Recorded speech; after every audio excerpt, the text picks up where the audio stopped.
Hey everyone, Marty Legend here, and today I'm giving my thoughts on because King's Dominion came out with a surprise announcement, but not that surprising to me. But they're removing Volcano the Blast Coaster, which was a bucket list coaster for me that I'll never get to ride now.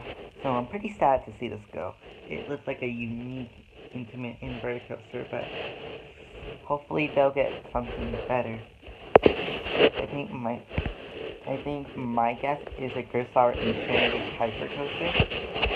But that's my guess for now.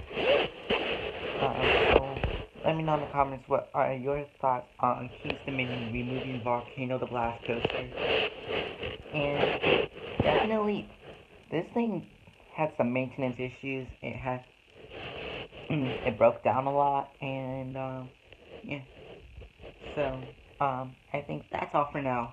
If you like this video, definitely smash that like button, subscribe,